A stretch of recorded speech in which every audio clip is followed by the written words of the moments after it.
为了赶时间接一个孩子放学，我的妻子匆忙出门了，在服务区抛下8岁女儿。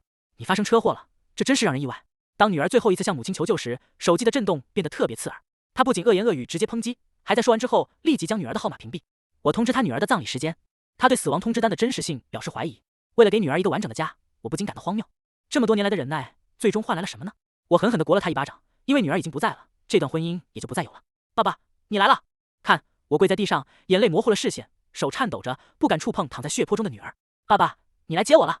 女儿口中不断涌出鲜血，我手惊慌地伸出，却怎么也擦不干净。爸爸走过来了，他说：“欢欢，再坚持一下，爸爸带你回家。”爸爸，你能否跟妈妈说，欢欢不是故意不听话，只是想去上厕所。爸爸知道我们家欢欢是最懂事的。欢欢眼中充满了委屈，为什么妈妈不喜欢欢欢呢？在这里，欢欢感到非常害怕。宝贝，别害怕，爸爸来了。对不起，一切都是爸爸的错，爸爸应该陪着你一起离开的。我心中充满了懊悔。欢欢外婆的寿宴结束时，我就应该陪着你一起走的。爸爸，请不要流泪了，欢欢很疼，已经没有力气为您擦眼泪了。我焦急地等待着救护车的到来，紧紧地将欢欢抱在怀里，身体逐渐冰凉僵硬。我唯有不断呼唤她的名字，希望她能够醒来。警车和救护车一同到达，时间已不可考。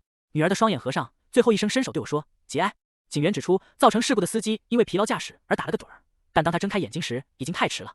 我像疯子一样朝着那名肇事司机冲去，他毫无防备，我的一拳击倒了他。警方迅速做出反应，立即将我拦截。我无法解脱，只得眼红的侍奉：“你为何杀他？他才8岁啊！”我并非存心如此，也未曾预料到会有这样的结果。司机似乎找到了开脱的借口：“你们作为父母，竟然把孩子一个人扔在服务区，怎么会欢欢一个人在服务区？”我战战兢兢地拨通了妻子柳如烟的号码，彩铃不断地响着，直到最终对方接通。你是不是有毛病？一次没接你就没完没了。我在开车，你知道吗？你身在何处？我尽力保持冷静，然后开口：“你疯了吗？我不在高速公路上，还能在哪里呢？”我大声质问柳如烟：“你还算是个人吗？你为什么将欢欢一个人丢在服务区？你难道不知道？你为何这么大声吼？”柳如烟的声音尖锐刺耳。在服务区，欢欢遇到了一只流浪狗，他非要带它走。我已经说过，我得赶着去接浩浩放学了，可他还是拖拖拉拉的。我只是让他在服务区等我一会，有何不可？一天到晚撒谎，还编造坏人的谎言，那里处处都有监控，哪来的危险？我又不是傻子。他小小年纪就爱争风吃醋，我又不是不回去接他，何必着急？吃饭时吃的比任何人都多，还说自己到处都疼，都是你惯坏了。好的，我明白了。以下是重写后的文本。好的，别废话了。看来你也到服务区了，你先把他接回家吧。浩浩的兴趣班快放学了，我得赶紧去接他。学校门口人来人往，没人接不太安全。赶快去吧。通话突然中断，我瞪视着黑暗的屏幕，难以置信。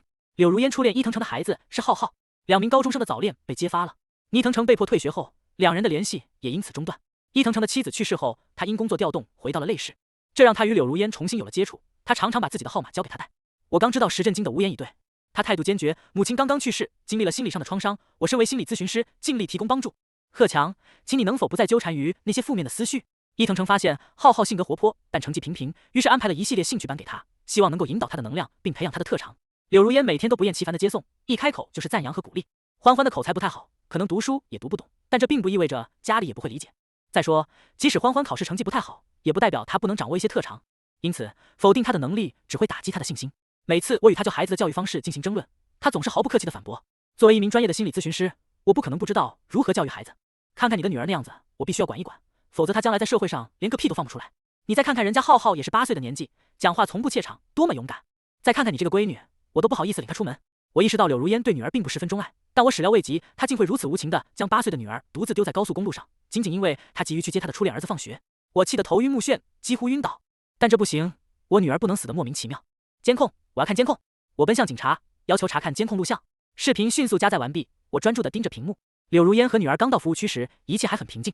接听电话后，脸色瞬间变得苍白，急匆匆地上了车，想必是伊藤诚派她去接人。女儿即将上车，却被一只小白狗吸引，眼神中透露着乞求的神色。最终，车门被猛地关闭，只留下欢欢一个人站在原地。欢欢稍作伤心，然后拭去眼泪，小心翼翼地走向小白狗。抱起小狗后，她乖乖地蜷缩在监控下。我忍不住紧握双拳，从平静到暴怒只用了2分钟，连柳如烟都等不及2分钟吗？欢欢每次都站起身来，脸上带着纠结的表情，朝着卫生间走去，然后又回到洗手池边，站在那里踮起脚洗手。我突然间感到瞳孔一缩，一时间，一个大约13、14岁的男孩突然出现在欢欢身后，悄悄地靠近他，然后捂住了他的口鼻，将他拖进了男厕所。监控录像中只能看到他的出现和消失，一切发生的飞快。我失声于悲伤，因为我的欢欢才8岁啊！幸运的是，不到1分钟，欢欢就惊慌地跑了出来，只是外套皱巴巴的。那个男孩生气地抓起奄奄一息的小狗，扔进垃圾桶，捂着流血的手匆匆离去。监控画面转换后，欢欢再次出现在最初的监控范围内，一直小小的站在那里，看着那颤抖的小身影，心疼到无法呼吸。我想象着欢欢当时的恐惧，视频里一辆大卡车疾驰而过，速度惊人。我情不自禁的高声呼喊：“快躲开啊，欢欢！”我却无法移开目光，不愿意看到接下来的场景，却又无法行动，只能眼睁睁看着视频里的小女孩被撞成一道抛物线，然后在地上炸开一朵血红色的花。更让我难以接受的是，10分钟后我出现了。我不禁拍打自己的脸颊，为什么总是要主动离开？像剃去柳絮般维系亲情，为何不早一步出现？为何命运选择了我而非你？我目睹着欢欢躺在血泊之中，反复使用电话手表拨打电话。通讯录里只有2个联系人，我却未接到来电，所以唯一的可能就是他在给他妈妈打电话。我再次拨通柳如烟的电话，这次很快就接通了，但传来的是浩浩的声音：“有位女士正在开车，如果你需要帮忙，可以跟我说。”我强忍怒火，让她接起电话。柳阿姨正在开车，老师说开车时不能接电话，否则会有生命危险。我才8岁，实在不想发生意外啊。柳如烟的声音隐约传来：“小孩子再问能不能死。”浩浩安慰说：“别担心，阿姨在照看着呢，最好有个阿姨。对了，叔叔，我刚看到一只流浪猫，好可爱，但阿姨说外面很脏，现在要带我去宠物店买。听说欢欢在服务区捡了一只狗，应该也很脏吧？你让它扔掉吧，我们去宠物店买一只。”柳阿姨声称欢欢撒谎成性，情绪多变，甚至在路上打电话向人哭诉，宣称遇到坏人并身体不适。对此，他叔叔对其言行的真实性产生怀疑，而柳阿姨则坚称欢欢所在地处处有监控，十分安全可靠。小孩的纯真声音此刻却如邪恶咒语般在我耳边回响，让我倍感不安。我情绪激动，眼泪涌上眼眶，愤怒之情难以抑制。你却命令我保持沉默，让柳如烟发表意见。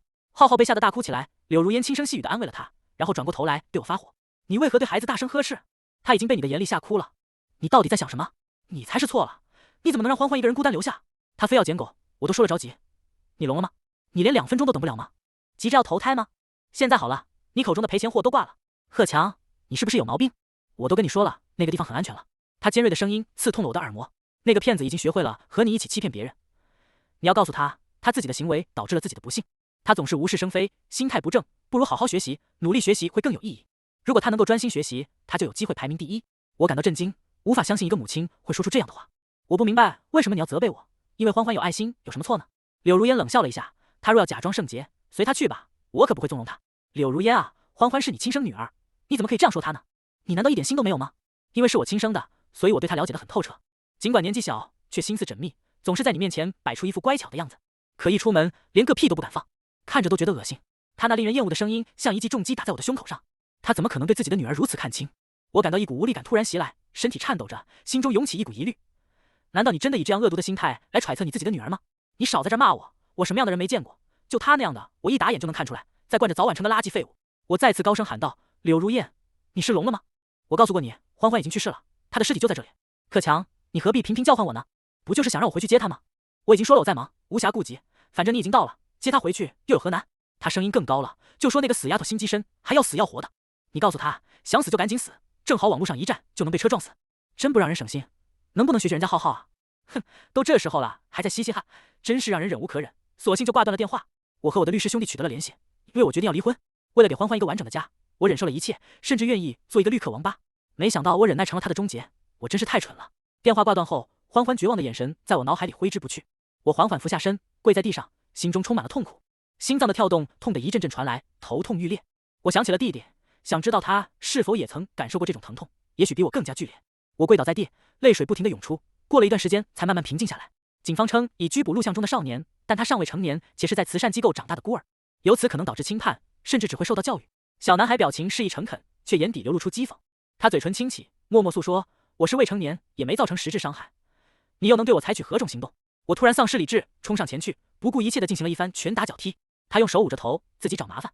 被警察拽开时，我盯着他那张毫无表情的脸，冷冷地说道：“等着瞧，你会有报应的。”女儿的遗体被送回父母家，我心情低落。回家的路上几乎发生了车祸，我甚至想要不要跟着女儿一起走呢？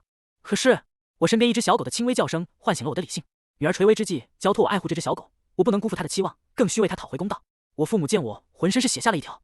听完前因后果，他哭得撕心裂肺，不断地咒骂着柳如烟。在欢欢火化那天，他们还是建议我通知她，毕竟她是欢欢的亲妈，她不在场感觉怪怪的。我注视着欢欢安详入殓后的面容，心中感受到柳如烟的缱绻身影。最终我还是决定拨通了电话。方宽马上就要火化了，请你过来。你瞎说什么呢？不要胡乱说话了，这样不好。我明白不应该让欢欢一个人留下来，尽快带她回来。她已经好几天没回家了，她的脾气也越来越大了。她竟然认为是欢欢在耍脾气吗？我感到无力，再也回不去了。我告诉过她，欢欢很快就要火化了，我已经承认错误了，你们还要怎样？难道要我跪地叩头吗？那天我确实心急如焚，可那个死丫头就是不明事理。好吧，要火化就火化吧，快点烧掉吧，一了百了，就此了结，真是无法与浩浩一星半点相比。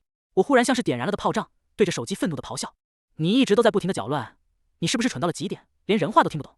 欢欢已经去世了，今天要进行火化，你有半个小时的时间，否则你这辈子都见不到欢欢最后一面了。柳如烟一幕了，贺强你跟谁他妈的骂？那死丫头奸着呢，谁死他也死不了。有本事让他这辈子都别出现在我面前，要不我亲手给他扔火里。想骗我，门都没有。行了，别废话了，今天伊藤城加班，我还要去给浩浩做饭，挂了。听到手机里传来的忙音，让我气愤到想摔手机，但是手机里存着许多欢欢的照片，让我舍不得，只能用拳头猛击树木来释放怒火。我母亲听到声响匆匆而至，发现我手流血不止，忍不住惊呼一声。听完我的叙述，她只是默默地背过身去，眼泪无声地流淌。薄敏纯，状况如何？我们可以进去了。半个小时后进行火化。我手捧着欢欢的骨灰盒，柳如烟仍未现身，我内心感到一片凄凉。再次拨打电话时，只听到一阵忙音，我被对方拉黑了。在欢欢的葬礼上，柳如烟突然打来电话，口气凶狠地对我进行了一番责骂。你就不停地唠叨，对吧？还搞这么一场葬礼，真是够了。你是不是上瘾了演戏啊？我爸妈年纪都不小了，你让他们受这么多罪，你有没有想过他们的感受？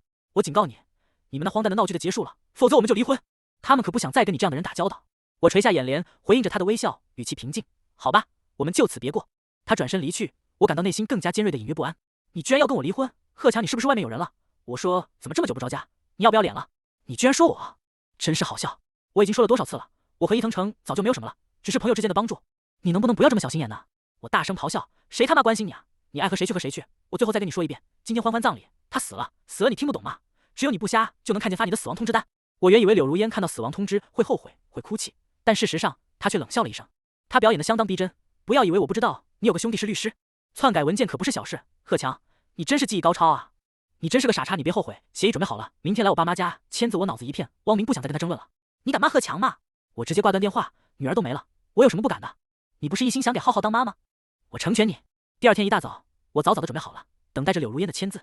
一进门，柳如烟本欲发怒，却被一片欢欣的氛围所包围，眼中充满迷茫。这是何等情景？我领着父母进屋，冷笑着说：“你那个提到赔钱的女儿的遗嘱呢？这怎么可能？我知道了，你们还在骗我是不是？欢欢呢？藏在哪里？看我找出来，不打死你个死孩子！”我目睹着柳如烟疯狂地推开各个门，寻找着，她不断的叫嚷着要打死他。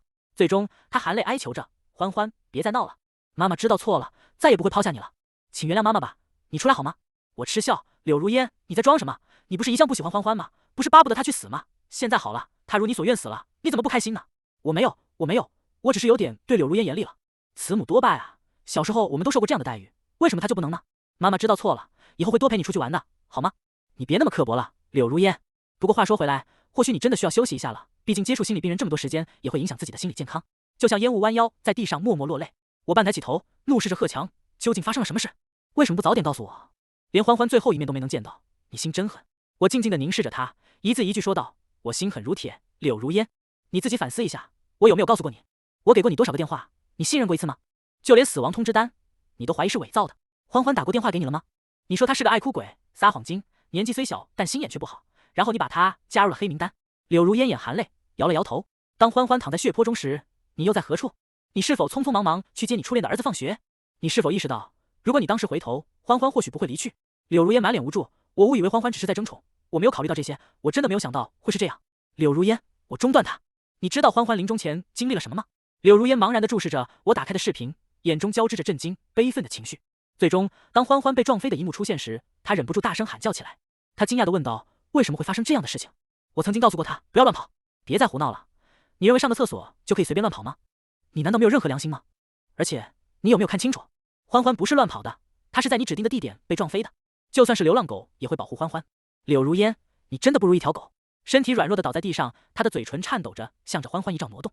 欢欢，对不起，妈妈没想到会发生这种事，真的对不起，妈妈意识到错误了。我冷静地看着柳如烟忏悔，却觉得有些可笑。欢欢已经去世了，他已听不到了。我夺过欢欢的遗照，是去他触摸过的地方，勿让欢欢的轮回受污。就在他快要生气时，我将离婚协议摆在他面前，示意他签字。柳如烟不敢相信你竟然要和我离婚，那又怎样？你不是喜欢初恋的孩子吗？大方地接受他作为你的孩子吧。如烟皱眉，不满地说：“别胡说，我早就说过，我们只是朋友，帮忙而已。我和伊藤城什么都没有。”话音刚落，门外响起了敲门声。如烟，你在里面吗？他脸色苍白，急匆匆地瞥了我一眼。我对还有什么不明白的这件事感到困惑。我打开门，眼前出现了伊藤城。你来这里做什么？柳如烟匆匆走了过来。伊藤城，你怎么来了？我明明叫你在下面等我。伊藤城眼睛一瞪，你上来多久了？浩浩都等饿了，我不上来能行吗？他继续向我摇头，表达遗憾，说道：“听说你的女儿去世了，她一定是个多么乖巧的孩子，请节哀。”我不理他，只是一再催促柳如烟签字。柳眼寒哀：“贺强，别闹了，欢欢没了，我也不好过，咱们晚上回家再谈好吗？”我实在气愤的想笑，不过你签完合同就得走了。西腾城转了转眼珠，我到的时机似乎不太巧，我想我先避开一下。贺强只是一时冲动，发了脾气而已。浩浩，你不是饿了吗？现在已经来不及做饭了，我们出去吃吧。易腾城一挑眉，我未曾逼迫你，这可是你自愿的选择呀。对，我自愿的。易腾城拍了拍我的肩膀，语气诚挚地说：“兄弟，你放心，我们之间真的没什么。当初和他早恋害我退学，他心里过意不去，想弥补我爸。你别想太多。”我皱起眉头，轻轻推开他的手，淡然一笑，柳丝般飘逸。晚上回家再谈，别在这里出丑。我再也压不住怒火，一巴掌扇在他脸上。